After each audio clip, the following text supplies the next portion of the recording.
So, hello everybody. I welcome you to the event Post-Production Funds. We thought it would be interesting to offer this conversation or this roundtable because there are on one hand more and more post-production funds, some new funds. So for example, Jihlava Film Festival, Marek Hovorka, you have a new fund also in Venice and Venice Film Festival, Venice Production Bridge, Francesco Chaivia, we have a new fund as well. Well, for some years now, 3 years now? Yeah, last year. So it's a new fund as well. Khalil Benkiran from Doha Film Institute will present their fund. It has been for quite several years already.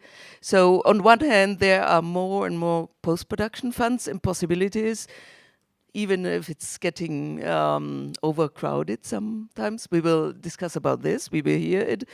On the other hand, independent filmmakers need post-production funds, as there maybe also in the digital area, there are new production schemes. Filmmakers go over research and they film, they do the dossier at the same time, and they are already editing and so on.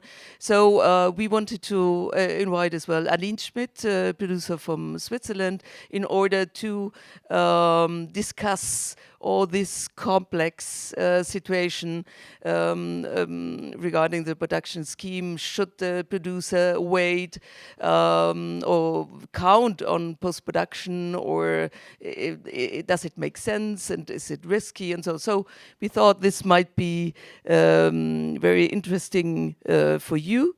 And thank you very much for being here, especially Marek, who will do the moderation as well. And yeah, okay, thank you. Thank you, Gudula, very much. Thank you for waking up pretty early because the festival's, it's a long night event.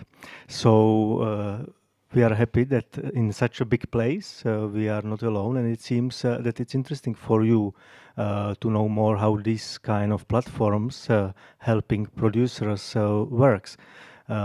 Maybe I would just briefly introduce our film fund, which is very new, and then we will focus on big institutions like Doha and Venice. And Alina is somebody who is, keeping us on the ground, because she can easily say, what you say sounds nice, but my experience or experience of our colleagues is different.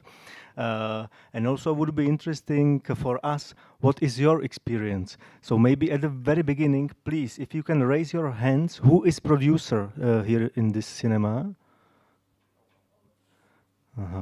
Great. It's morning. And who is director?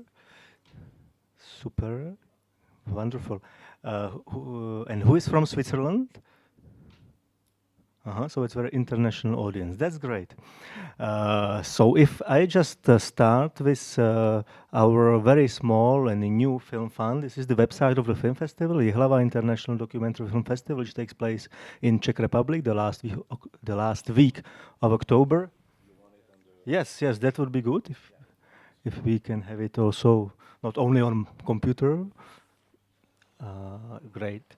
And last year we have celebrated the 20th edition, and it's, say, the largest festival focusing on creative, authorial, original documentary films in the region of Central and Eastern Europe.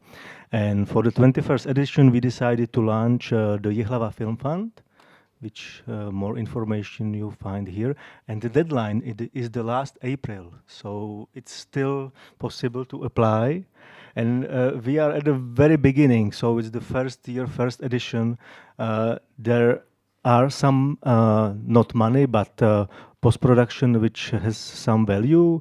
That means that visual effects and post-production costs 11,000 euro and sound post-production 5,000 euro. So this is something. But also me and my colleagues as selectors are sometimes very sad when we are making the selection, because we watch so many films which took so much time to the directors and producers, but we see that they miss something.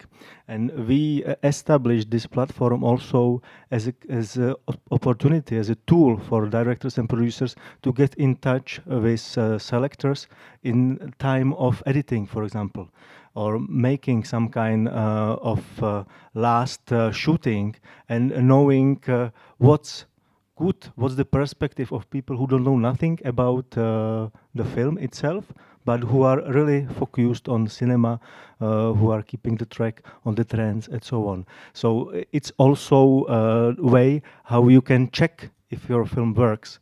And this we will open also after the call. So this opportunity will be open during the whole year, because we want to create this platform. And it's not only about us as a selectors, but also about us as a persons who can put you in connection with somebody who might be inspirative for you.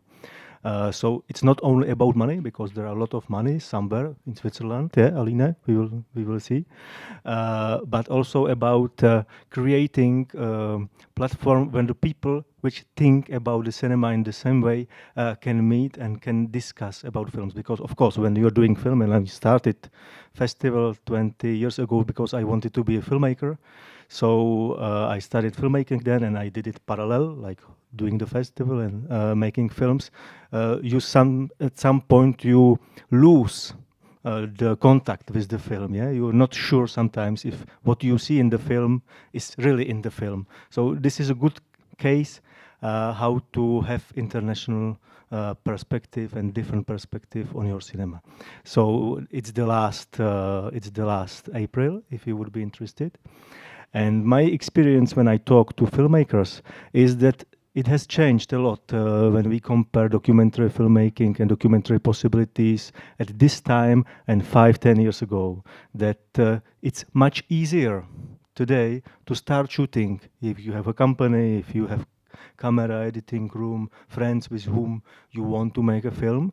You have some money, you can start it, but it's much harder to make a proper final version of the film. And maybe that's also the reason why these post-production opportunities are much more used at this time. And also what last thing I would like to add is that it's not only about post-production, I would say, because what's more and more crucial is not only how to finish the film, but how to find the audience for the film. And also these platforms might be very helpful to spread information about your films and find you audience, festivals, other festivals, distributors, sales agents, and so on. So it's connected. Is it correct, Aline? What is your Swiss perspective? Maybe you had the film, or 3 films, 2 years ago in Nyon. So please tell us, how was it, this post-production phase, and how it worked after the premiere in Nyon? Yeah, so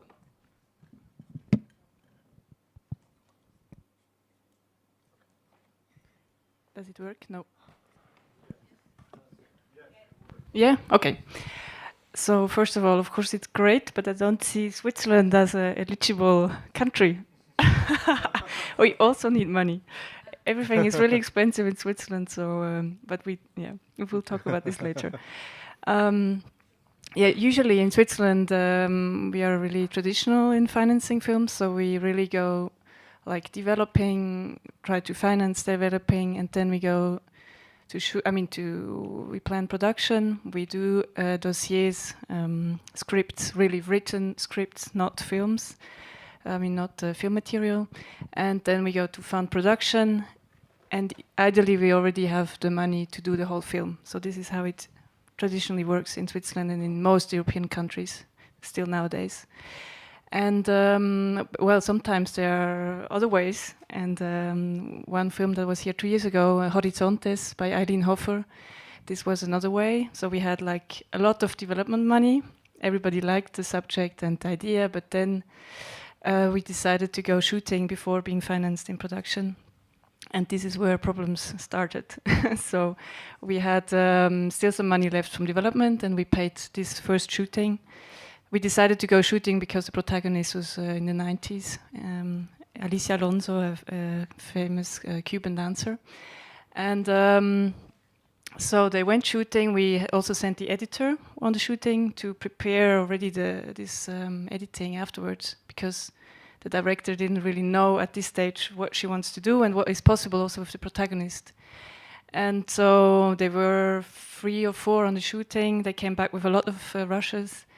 And then we had like the problem that we had rushes and no dossier to fund. So we had to write the film on paper and with the material at the same time, which was really complicated. And all of this without money, because we had spent it all on shooting. So this was a really long process. We worked for 1 year in editing with no money, and in Switzerland it's difficult because life is so expensive. And in the end we ended up with a rough cut, and with this rough cut we found money mostly in Switzerland and private sponsors, which is also not so common. And we also found some public money. But we didn't say always that we already had a rough cut. So you have to find a way sometimes. Yeah, so this was one experience, and in the end the film worked really well. It had a nice career, went to Carlo Vivari, had premiere here.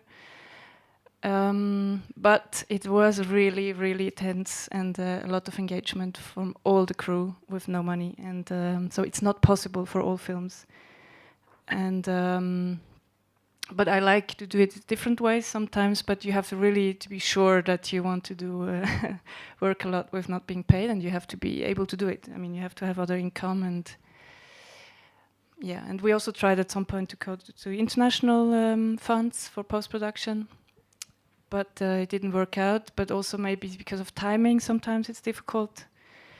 We were selected for Doc Incubator, but at this point we were already so tired. We didn't. I mean, it was just not possible to do another 6 months of working on this film without being paid, and sending the director and editor to some workshops. So we decided not to do it. Okay. I wanted to say that we have 2 microphones, so even you can argue in between yourself. When you have any question, please raise your hand. And yeah, that's true that the first edition of our fund is focused on Eastern Europe, Central and Eastern Europe, but we will spread it in the next year for the whole world, because it makes sense to not compete, but to think about your film not only in perspective of your region. I think that's also your experience, yeah, Khalil. So I just had one last question. I see. I mean, you give like the opportunity to do the post-production there with some studios that you selected. Yes.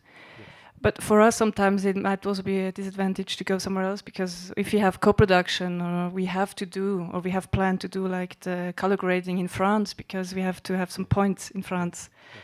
So there are other funds like this, like Entrevue Belfort, and this is of course great if you can. I mean, it works for some films, but not for all films. Yes, of course.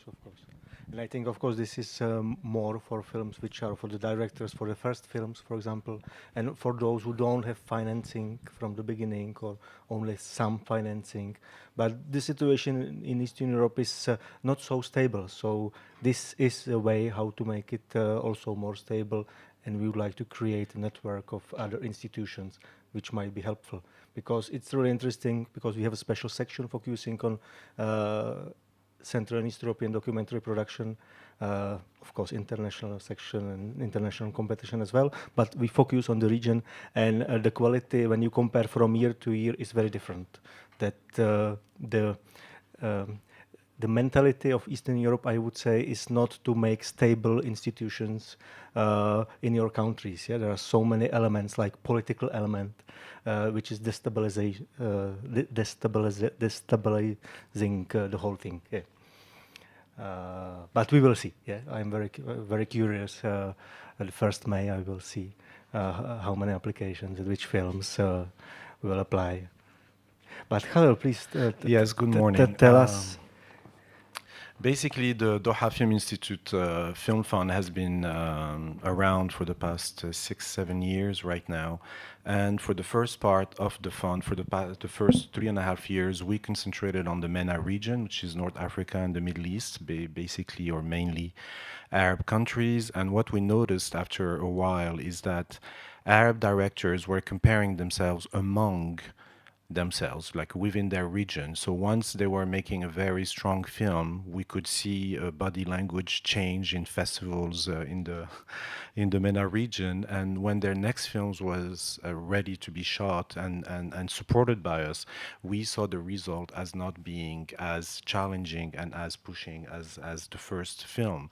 So we started asking questions, and we said, you know, for us, what we call the alumni club is basically beyond funding the film, is trying to keep these granted filmmakers connected after being granted, in order to maybe collaborate at some point in their career. And we thought maybe it's time to open up the fund to the world, so filmmakers are comparing themselves on a global level and not regional one, which would push them to make even stronger film and maybe eventually get some recognition at international film festivals and not regional film festivals. So that was basically the idea at the beginning. So this is do you want me to go ahead and present the fund, or Yes, should we? yes, but maybe you mentioned very interesting thing when you spoke a little bit before, that it's not like normal that everybody finished the application, for example, or that the application doesn't really look like this will be successful. So tell us very practical things. What does it mean? What do you need to know, and how it should look like that you really see that it's a serious project? Well, we received some, I was saying earlier that we received some 400 submissions per session, and we know from the beginning, when we're looking at the submissions as they come in, we can see very fast submissions that have absolutely no chance of making it. And usually it is because of the level of the English, presentation of the project, the way ideas are presented, the way the intention is described. Basically, you have a lot of filmmakers that are more visual than good with writing, whether in English or in French, because we accept, I'll discuss this later, in French as well and Arabic. So basically, what we tell filmmakers is that if at some point your film has to do with a space or with a character that is going to be over present in your film, maybe it is better to concentrate on a set of images that you can include in your presentation that will describe, will say so much more about the atmosphere of the film than having to write it and try to be precise and not having the tools to be precise. So I think it's very important to have, we are imposing a producer for all stages of production. Let's say we don't impose it for development, we encourage it, but for production and post-production, we want a producer. And usually producers are people that are better at understanding the intention of the director and presenting it to the world. So when you receive 400 submissions, you have those that are very strong and everything is clear, and they definitely, you're going to be considering them or taking them seriously. You have those submissions that look really bad and they go into a no pile.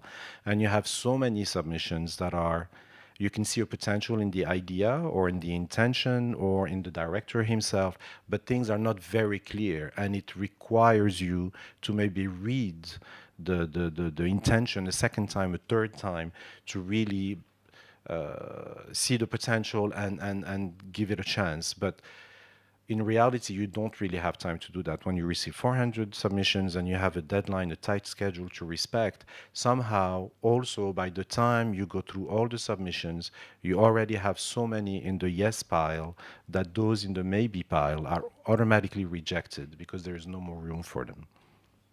Yes. So it means that the films that have a better marketing, even if they're not better films, have better chances?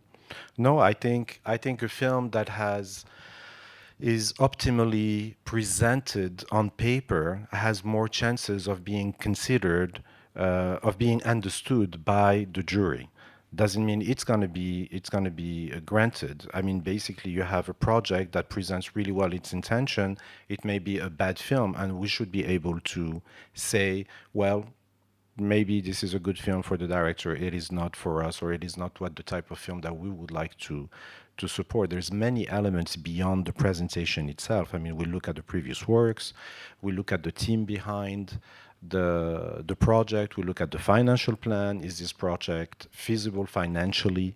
Who else is involved in it? What has the producer done? We have a lot of films that are very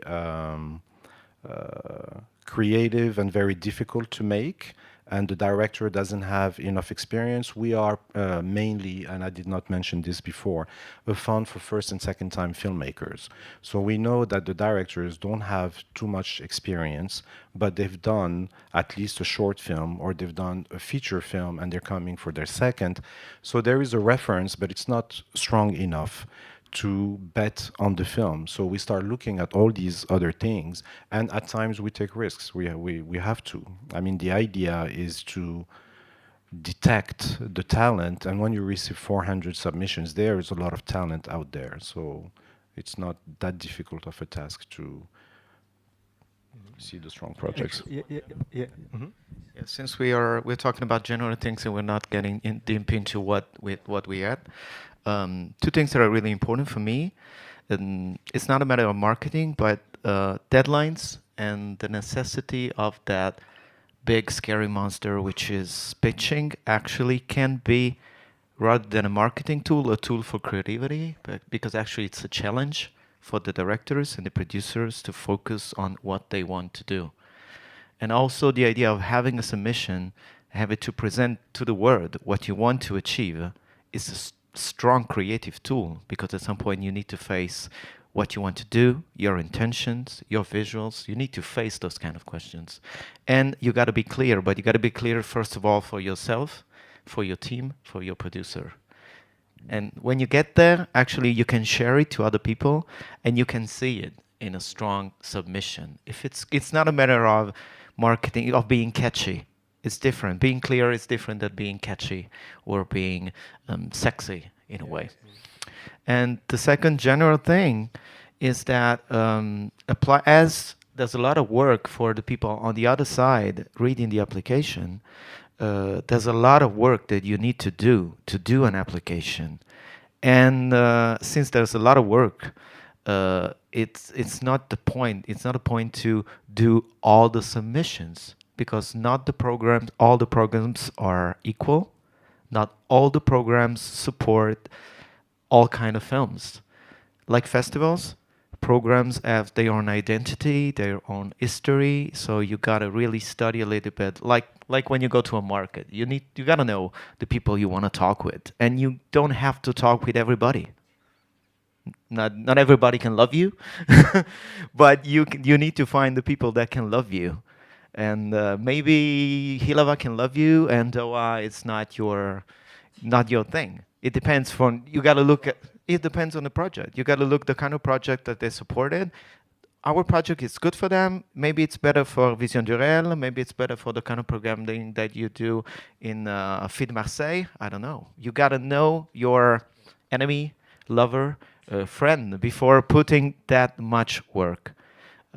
I wanted to say this because since we're going to the very, very basic thing, and it's money involved, of course, money, it's always flashing light. But if you're going to work a lot on that, you got to know if that flashlight is the right one for you, or you just get stuck like a butterfly in the flashlight. Yeah, I call just a second. I call this relation between filmmakers and festivals or funds like a family blood. Yeah, that you really need to know to which family you are a member of, or you are part of. And also, I ask some other, let's say, curators of film funds how they are satisfied with applications, and I heard the same, that the quality is really weak. So I was surprised, but please be really respectful to the people who is reading and making the decision. Yeah, they spend a lot of time with making the selection, and they need to know properly what you want to do. And they told me, you know, the best would be if they let their mothers or fathers read this application. And if they understand, that means we can understand, because usually filmmakers are too deep in their project and so many things are common for them. But even if the other readers are filmmakers or members of film business, film industry, film scene, they are not common with all the details. Yeah? So it's always good to think about it, that it should be readable by the wide group of people. And with this deadline, I was surprised, yeah, because when in Berlin is this Creative Europe Day, there's like big hall, yeah, in the Carlton Hotel, and they present everything. And there are hundreds of people sitting and listening there from the whole Europe. And one head of a unit said, "But you know, you sent, or let's say, 92% of people wait for the deadline. We have it online. Deadline is at noon." And 92% of people send it like 10 minutes before noon. But, you know, it can collapse, and then we cannot change it. And the whole room started to laugh. So I realized, okay, they are laughing to themselves. But I was surprised that the whole Europe works the same, at least at film field, yeah? That we really think that the deadline is something we should work on. Yeah? But maybe it's better to finish it week before, yeah? Day before, because then you have time when something is not working. But also it seems a little bit more serious, yeah? That you don't rush on the last minute, that you really work on it hard. But maybe let's go deeper in all the possibilities you have, and then Francesco will tell us about a new platform Venice is creating these days. May I put Yes, a question? yes, yes, Sorry, no problem. Question, just a short one. You mentioned at Doha you have a part of the budget is reserved for first films. Most of, I mean, the fund is for first and second time filmmakers. Okay. We're open to established filmmakers only in post-production and only for MENA, North African and Middle Eastern. So it's mainly for first and second. Yes. So because I wanted to ask what is the percentage reserved for first films within the global budget. So it's in fact for first and second the whole budget. Basically, we support no more than 2 or 3 established directors out of the 30 So films almost the that whole we will budget is support. for first and second newcomers. Yes. Thank you. Yeah, and just a second, I was surprised that there is, you know, how many filmmakers in Europe do the first film and will not continue with second film. 70% is not making a second film. So we should focus on second film, maybe even more than a first film, because I was shocked when I read this number, yeah? Please, and then you have a question. Just a very quick question. You asked about the deadline thing, and just realistically, does that affect negatively the application when you're saying like, yeah, it came in 10 minutes? I mean, from real life. Can I? Practical experience, yeah. Well, basically, we receive 400 submissions, and almost 85% of the submissions are submitted the last day, and you can get into so many technical issues if you don't have a strong internet, if you're not connection, if you're not using the right browser, and suddenly we're getting like hundreds of emails requesting support from our software team, and why? It's been open for 2 weeks. Why didn't you start applying before? And indeed, if everybody applies at the end, and we have people sending us emails the next day and say, oh, I saw midnight, I thought it was midnight my time in Argentina. Hey, come on. You know, there is a minimum. It says whether you like it or not. It does say something about the director. So if on top of that, the submission is not very clear, then it says definitely something about the director. Thank you. You had a question? Yes, I'm a producer, and we are from Switzerland, and we are going to produce with one of the films that the directors that has been supported by Doha Film Institute, Jared Zeleke. And for me, I would like to know how big is your budget that you have per year, and also Marek, your fund, how much money do you have per year, and how will it develop in the next years? Yeah, we don't give the the budget. We do not share the yearly budget, but we support some like around 30 projects per session, and we have 2 sessions per year. And we'll get into the numbers how much we give per stage of production later on. We have not money, but post-production service, and the amount the companies offer is something like 16,000 euros. But as I said, it's the starting year, so we will see. And I still think that this is only part of the whole thing, because, for example, experience of my colleague, Vít Klusák, the Czech filmmaker of Czech Dream, this very famous Czech film, he's working now on a new film, and the film was selected by BritDoc. And at the end, they didn't get any like real financing in the film, but they connected him with Julian Oppenheimer. And he watched the film and make some really serious comments which help to make another step in editing. And I think to creating these connections is also something which is very useful. So we want to stay on both legs, I would say. Yeah. 70,000 euros, yeah.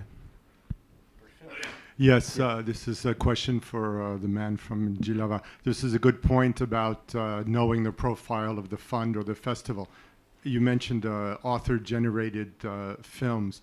Can you explain how your profile is different from IDFA or for Vision du Réel, which are also author-generated films? How are you different from them? You mean Jihlava Festival, yeah? Yes. We take care much more about films and filmmakers which are serious and think about cinema as art, serious in this way, and which are risking more, trying to find a new way which film, cinema can move, not to make film for today and be successful today, but make a film which might work also in 5, 10, 15 years. And these filmmakers we try to find and take care of them. And also big section of our program is called Fascinations, and it's a big section of experimental cinema, which is related to documentary aspects. So I think this is a big difference, for example, compare us to ITFA. Of course, with Vision du Réel, we are much closer, and we also together partners of this Doc Alliance group, and also DA Films, this online portal where you can watch films, documentary films online. But yeah, this is the profile. Mm-hmm. Yes? I have a question. Oh. It's good you have so many questions. I am happy.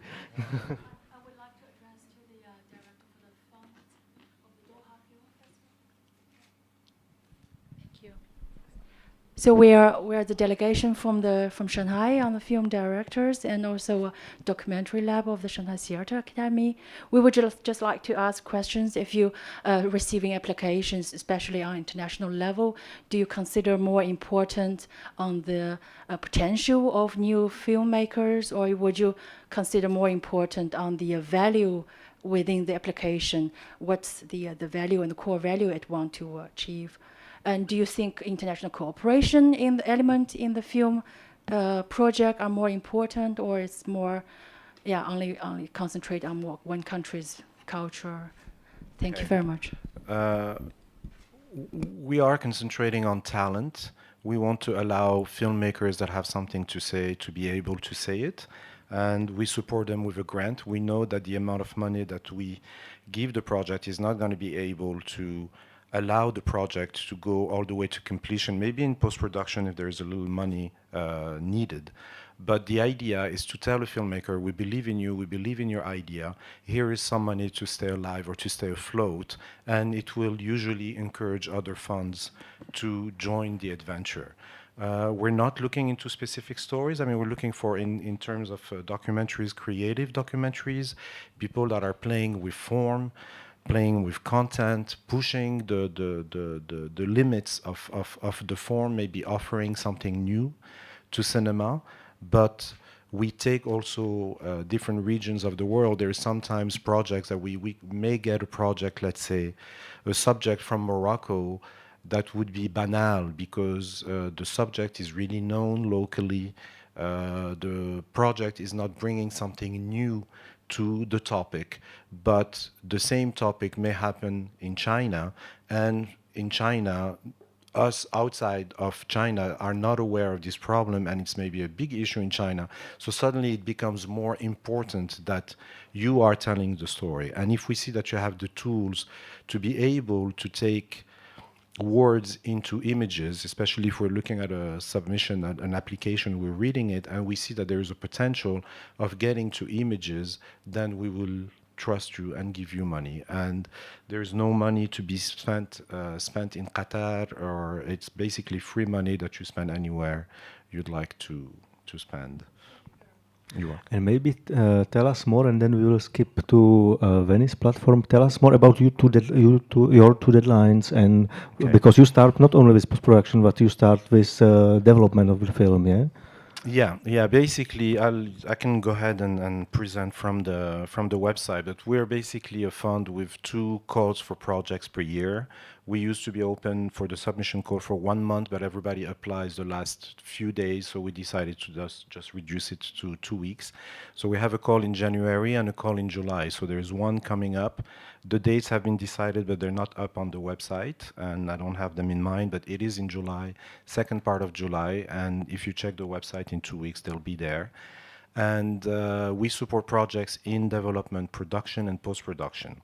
So the fund is mainly for first and second-time filmmakers. For development and production, it is reserved to directors from the MENA region, first and second-time directors from the MENA region. In post-production, the fund is open to first and second-time filmmakers from the world, first and second-time filmmakers from the MENA region, and established MENA directors. So it's open to the world in post-production. We support documentaries, experimental and essay, and narrative films. We also support short films in production, and this is reserved for filmmakers that haven't made films longer than 30 minutes, and it is also for MENA directors. So we thought of maybe going through the website would be a good exercise. Basically, to reach us is dohafilminstitute.com. You just go here to funding, you double click, and then you go to grants. And here, the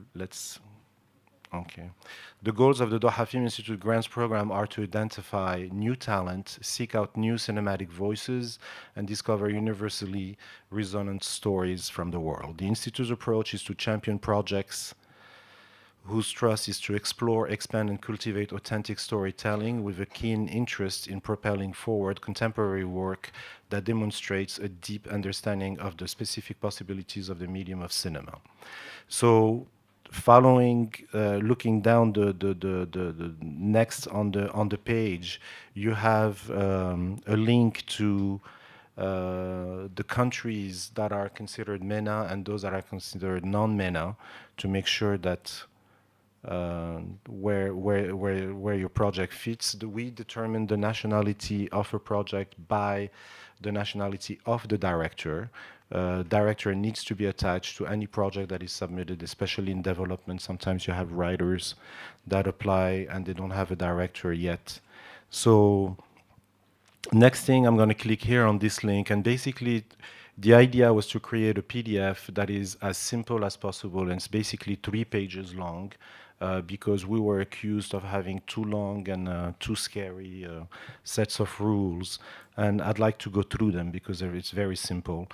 Funding is available via the Doha Film Institute grants programs to international film projects that satisfy specific criteria.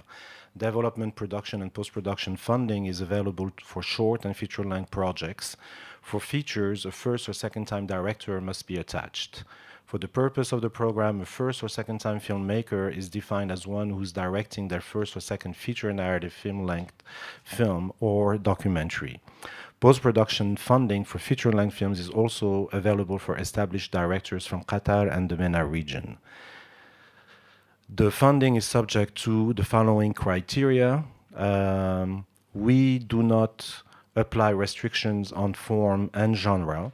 Short films are defined as 30 minutes in duration and features as 65 and beyond. A director must be attached to a project. Applications for production or post-production funding for feature projects must have a producer and a production company attached. Projects that have received development funding in prior program sessions are eligible to apply only for post-production, and projects that are funded in production cannot reapply for post-production.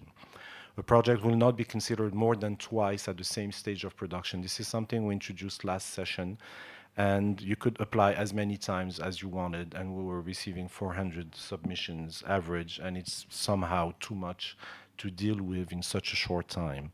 And can you support film twice, in development and in No. post-production? No. Once you're supported in development, you can come back only in post-production. In the past, you could apply and get granted, and we found ourselves supporting the same projects because somehow, if you like a project in development, when it's going to reach production, you're going to want to give them some more money to make the film, and then you're doubly deceived at times when you look at the application for post-production funding.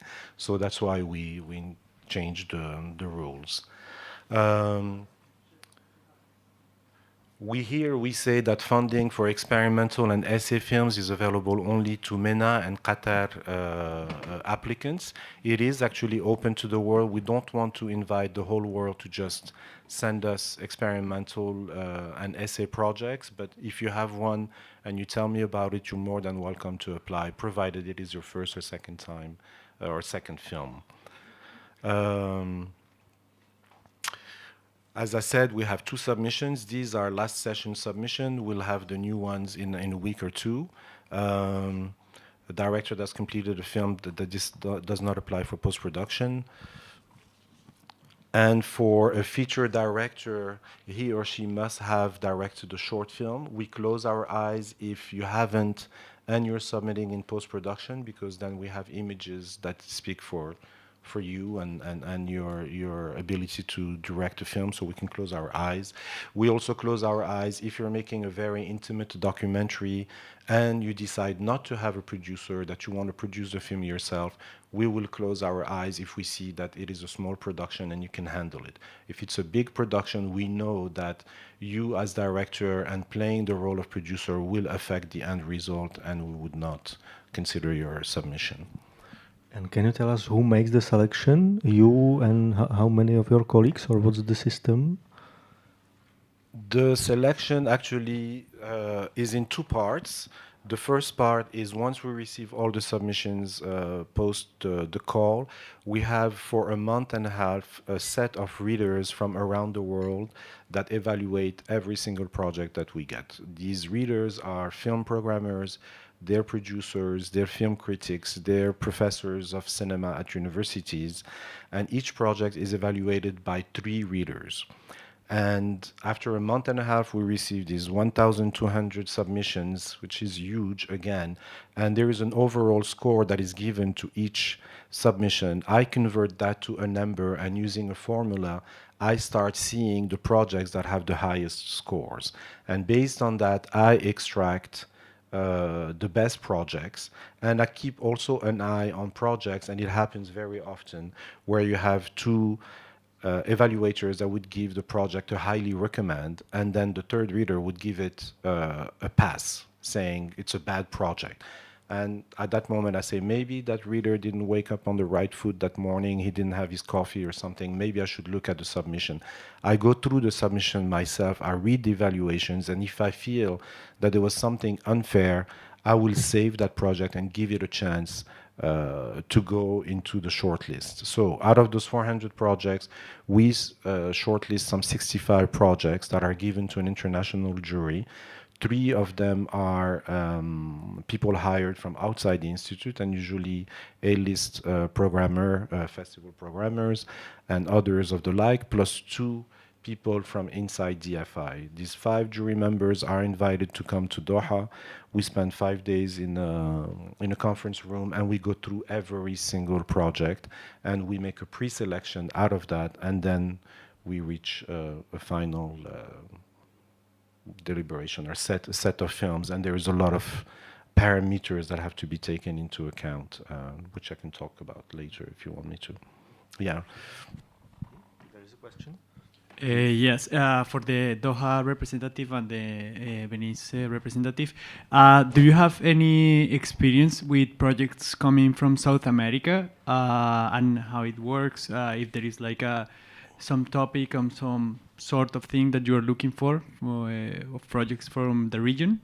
We've supported many projects from South America. I think we're up to like out of some 55 international projects outside of the MENA countries, I think 20 of them are from South America. a lot from Argentina, we have Chile, we have the Dominican Republic, and few others, Panama.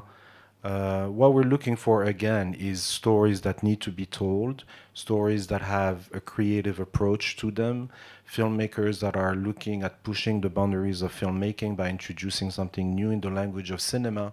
All of that, it's very, very wide, it's very open, but we are looking for something that is, as far as documentary is concerned, if it is a documentary made for television where the main concern is to reach the maximum possible number of people to be able to just pass on your message, it's not really what the Institute is looking for. We're looking more for creative approach where you take your time, where you're not concerned. I mean, it's important to think about your audience, but you're concerned about your approach on the subject and on the form, and these are the types of projects that we support. I mean, here at Vision this year we have 3 films. We have The Taste of Cement, Everything Must...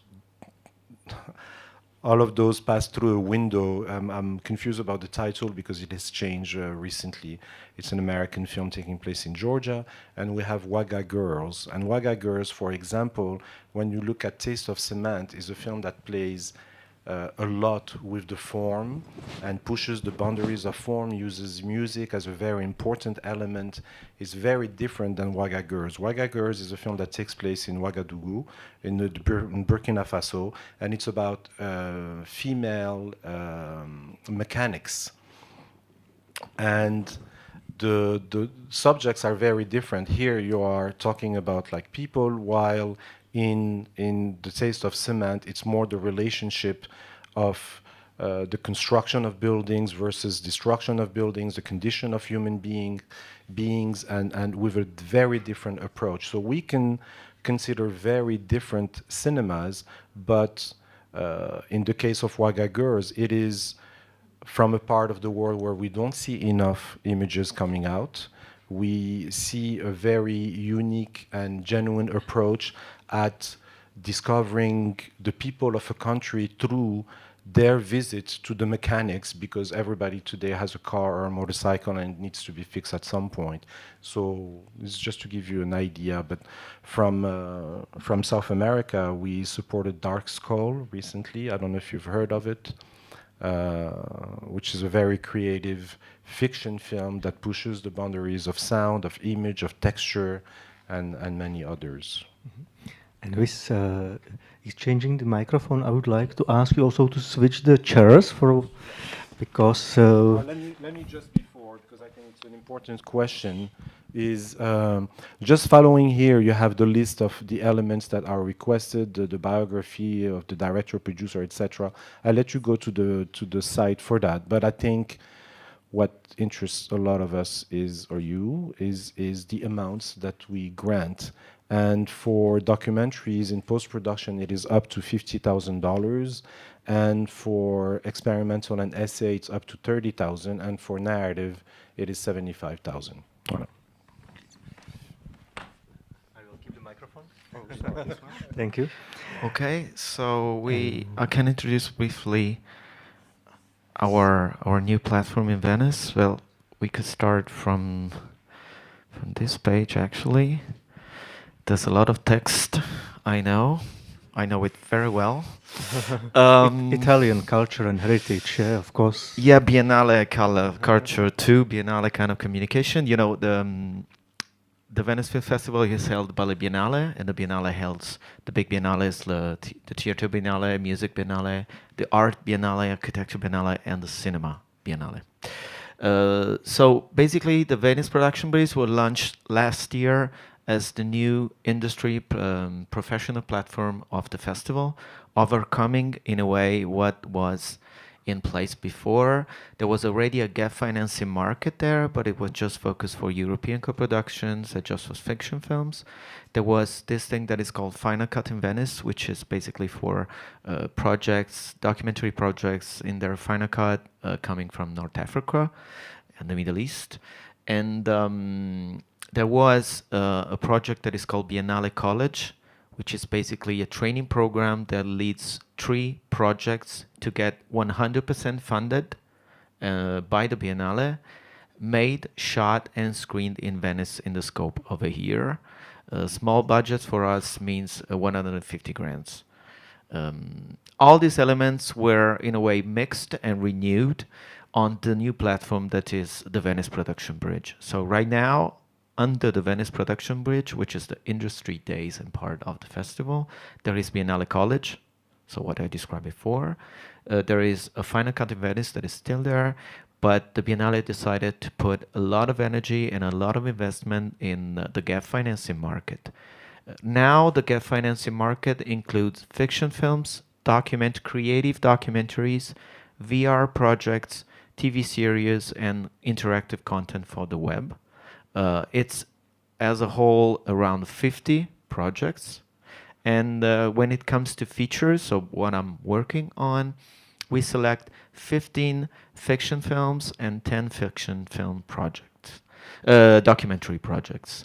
We don't give money, so that's clear. We don't give money, but it's a gap financing market. So basically, you get selected with your project. You're invited to come to Venice. We cover all the expenses connected, so travel and accommodation. And you don't have to pitch, but you come to the Excelsior Hotel for 3 days during the first weekend of the festival, and you do one-to-one meetings with equities, co-producers, funds, sales, and different kind of institution that can help you to fill in the gap. Gap means for us 30%, not more. So you got to have in place, let's say, around 70% of your budget. Those are the general information and numbers. What I can tell you is that the kind of projects that we try to have, since Venice, I think, did in the last few years as a Class A festival some bold and really strong moves in giving strong attention to the documentary field, and especially some more challenging kind of documentary forms, not just content-driven kind of film. That was a really good choice. It's a really good platform actually to expose your project, and we really try to find creative voices, not necessarily new, because of course as an established festival we try to mix a little bit old masters with new voices, but really strong visions. We encourage international co-productions. It's better for us, but it's not necessary. I mean, the criteria is not that strict. It's up to us. And last year was the first year for the documentary selection. We had 8 projects. This year we're gonna have 10. The deadline is in a few days. It's May 3rd.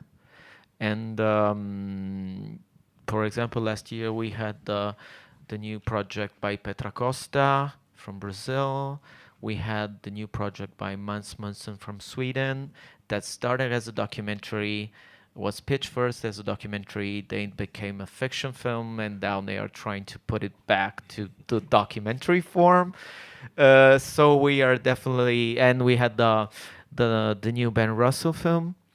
So we are really trying to mix things and mess things a little bit up with the notion of documentary, and at least as the kind of inspiration that you have with your project, it's not necessarily meant that the film that passed through the Venice Production Bridge ends up being programmed, but in a way the kind of ambition that you have with your project must be really high. So the ambition to have a really strong film that could potentially get selected into the program. And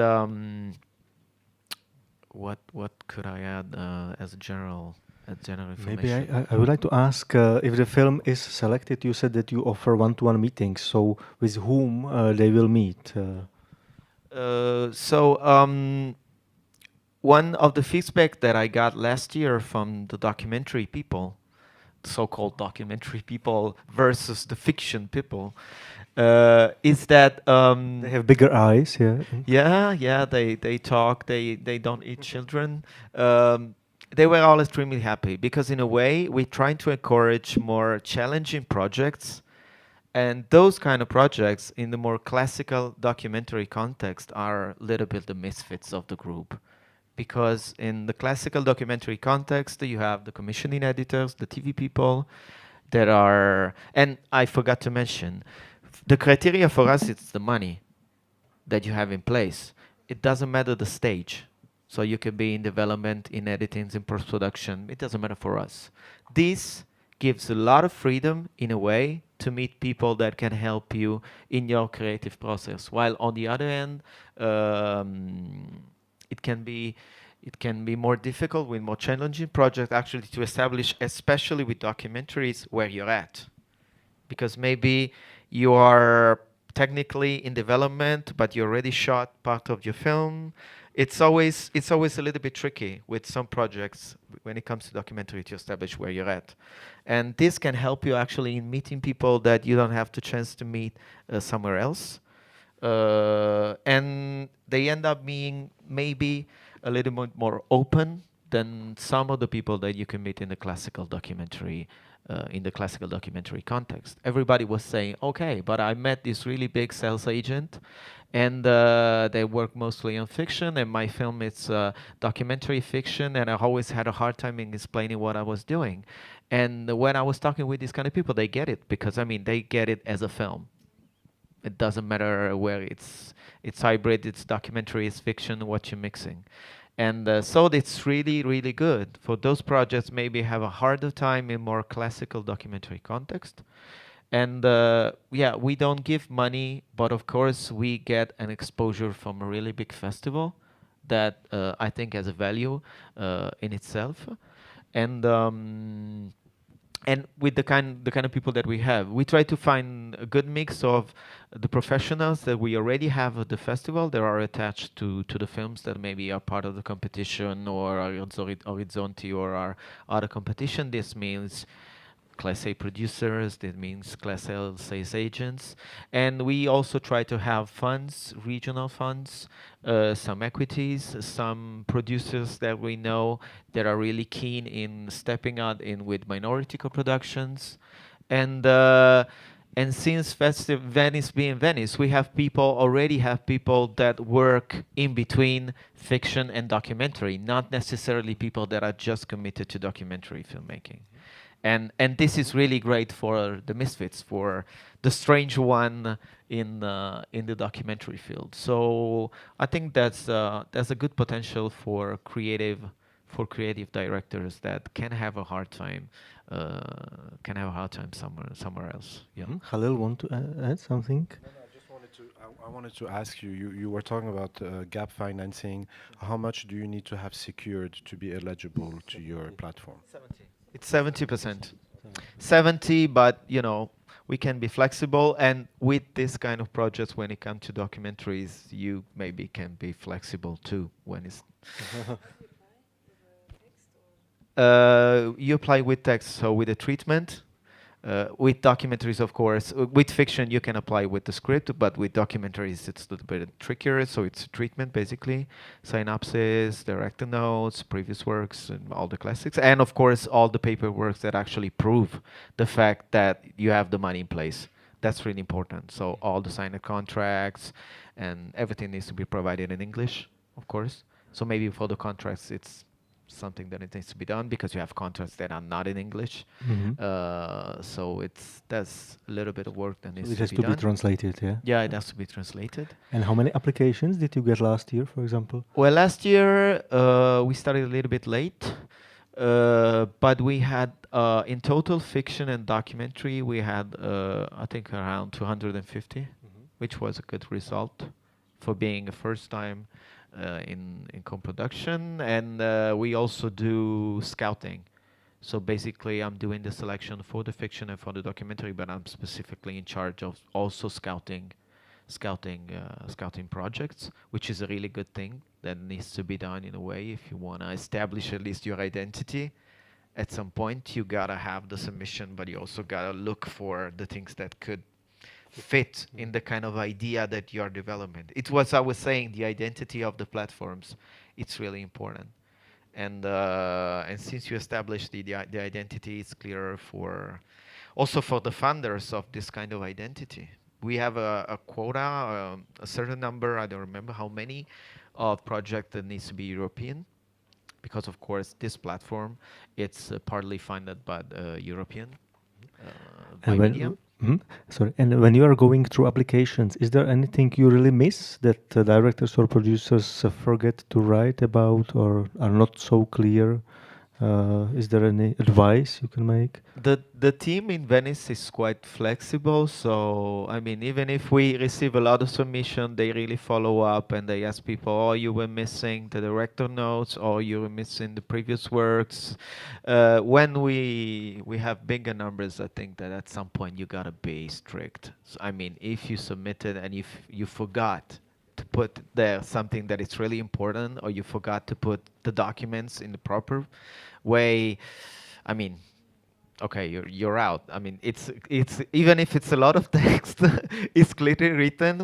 I really like your schemes. They were amazing. I'm gonna send it to the colleagues. It's the fact of being simple also on our side. The more simple you are, with colors, you know, green, red, yellow, and yeah, we try to be flexible a little bit, but as we were saying before, really good notes can help you out. Maybe few references, some images. If the previous work maybe are not that strong or not that well known, they already established a strong vision. So you remember that feature, you remember the show, so you already know the kind of tone, the personality of the director, and so you can you already are half of the film that you have to imagine in your head, because basically that's the kind of gamble that we have to do when you do this kind of work. You need to imagine a film that is not there and the potential of what could be on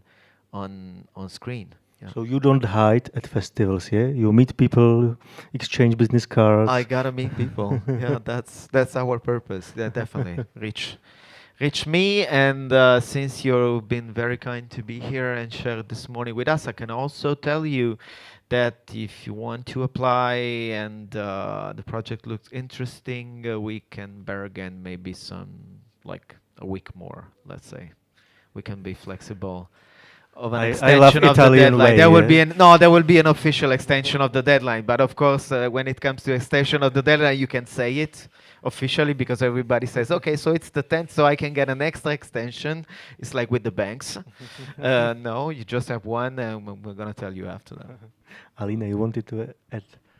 Yeah, just follow up with this question also to you. I mean, how important is personal contact? I mean, or pitching to you? I mean, you're around in the festivals.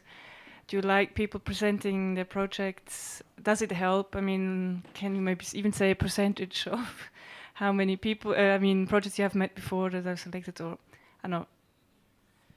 Yeah, it's important to meet people, and that's why we are, I think, in festivals for the most part. I think talking too much about the story doesn't change much. For me, what I like to have is an idea of your project. It's still going to go through a process that I described earlier. But what is good about meeting is that we will meet again in other festivals. At some point, you will submit the film. By that time, I will know more of you and about the project, because it would have evolved and you would have updated me at another event. And once it gets to me, then since I cannot read 400 projects, what I read and I look at is the projects of the people that I've met. Especially if I find the story has potential, then I become curious and I want to read about it and I want to watch the images if it's in post-production. And at times, I can realize, and this is my input during the deliberations, is that in many cases, first of all, you cannot put everything on paper. You cannot be as perfect as possible to give all the elements possible, the whole picture to the jury. And I come in many projects are actually, by the jury, they determine that it's not the best project, and I can say something and change completely their view on the project. No, I saw the filmmaker 2 weeks ago at Vision. We had a beer together, and she told me this and that. And, you know, it's not on the application, it's something new. And it can give an insight on the project or the people around the project that can make a huge change and get the project supported. So yes, it's very important to meet, and I want to meet you too. And do you also scout, as Francesco said? That Yeah, I mean, you know, at every event we're at festivals, we're asked to partake in rough cut labs and other things. And in some events where right now we're feeling that Africa is not enough present, and China and Japan, we never received a submission from Japan. So we're thinking, I'm going to be going to Busan. I know it's a regional market, and I'll have a chance to meet more projects from the region and Africa. So in these cases, we have a budget to go to these places. So yes, please. Hi. I wanted to ask whether I'm a director. I'm from Tel Aviv, from Israel. I'm not sure if I'm considered a MENA country, but I'll look it up.